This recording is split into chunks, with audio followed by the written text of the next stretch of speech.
On veut tous être augmentés, n'est-ce pas?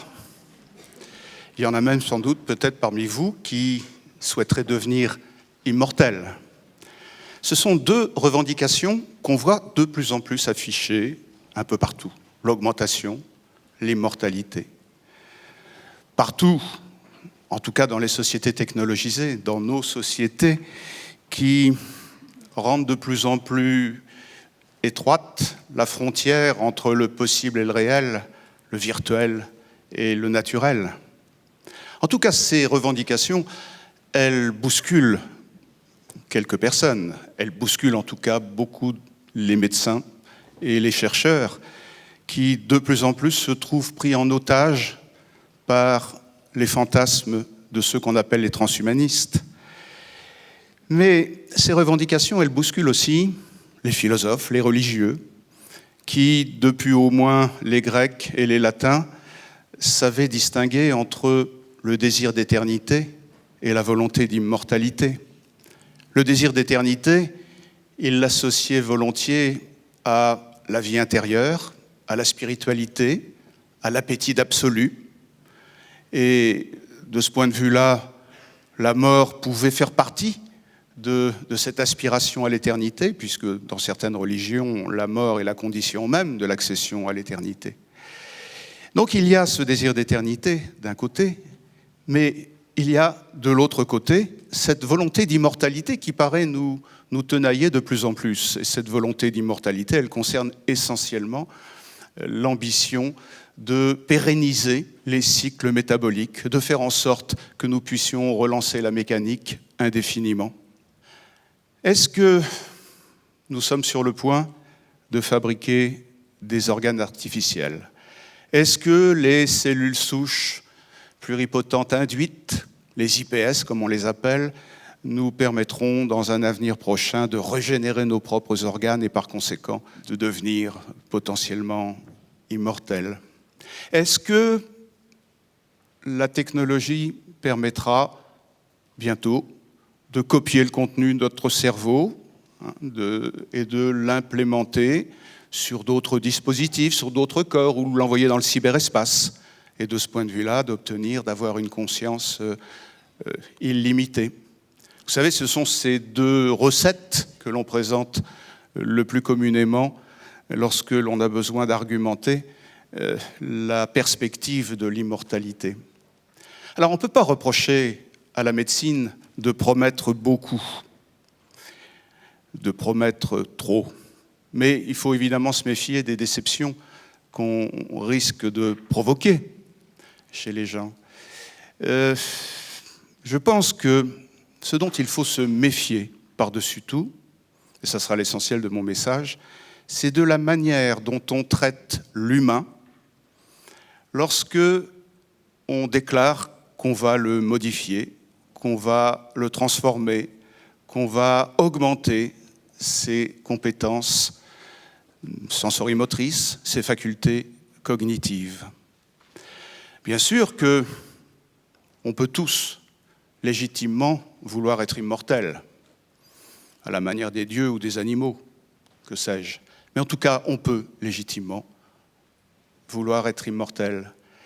Mais la perspective que nous devenions des organismes clonés, privés de la reproduction sexuée et soumis à des mécanismes métaboliques qui fonctionnent de manière quasi mécanique, qui le voudrait? Qui le voudrait? Donc être immortel, mais à quel prix? On peut vouloir être augmenté. On peut vouloir voir la nuit, on peut vouloir courir très vite, on peut vouloir mémoriser énormément. On peut vouloir, pourquoi pas, grâce à des technologies qui pourraient ressembler à celles de CRISPR-Cas9 dont Pierre Jouanet a parlé ce matin, on peut imaginer posséder l'audition d'une chauve-souris ou la sensibilité aux ondes électriques d'un requin. Ça n'est pas impensable.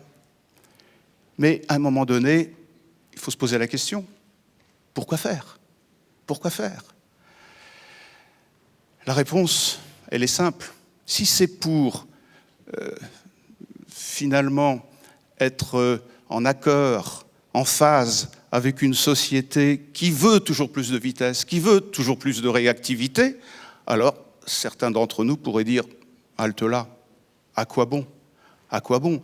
Et puis afficher par conséquent des attitudes complètement contraires et dire après tout, pourquoi est-ce que je ne souhaiterais pas mourir sans souffrir, mourir sans déchéance, mourir entouré des miens. Et allons plus loin, pourquoi est-ce que je n'aspirerais pas à un bonheur tranquille, à un bonheur fait de lenteur, à un bonheur fait de réflexion? L'humain augmenté dont on nous parle tant, il sera un humain diminué s'il n'est plus capable de mobiliser les ressources qui ont façonné sa culture, qui ont façonné la civilisation. Si l'humain augmenté n'est plus capable de fréquenter les grandes œuvres du passé, celles qui nous ont fait grandir, parce qu'il n'a pas le temps, ou parce que ses dispositions cérébrales le détournent complètement de la possibilité de le faire. Il est embourbé dans les écrans, et il ne sait qu'écrémer des écrans.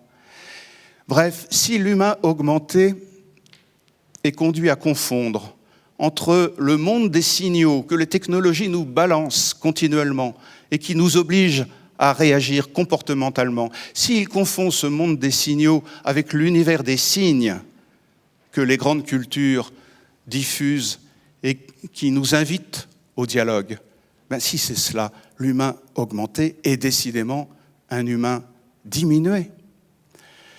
Toute technologie est un pharmacone, disait Platon, c'est-à-dire à la fois poison et remède. Il est évident que notre technologie est un remède. Nous allons vivre mieux, c'est sûr, nous allons vivre plus longtemps, c'est incontestable. Mais le poison, il est latent, il affleure aujourd'hui. Le poison, c'est de confondre la vie humaine avec la survie biologique. C'est finalement de se résoudre à abandonner toute la dimension symbolique d'une existence proprement humaine.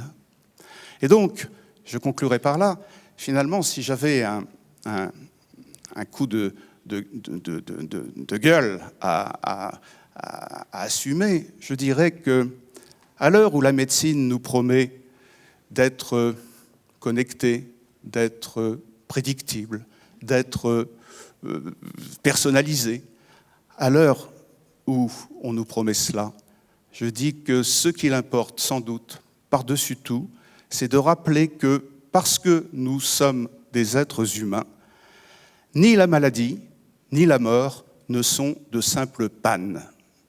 Merci.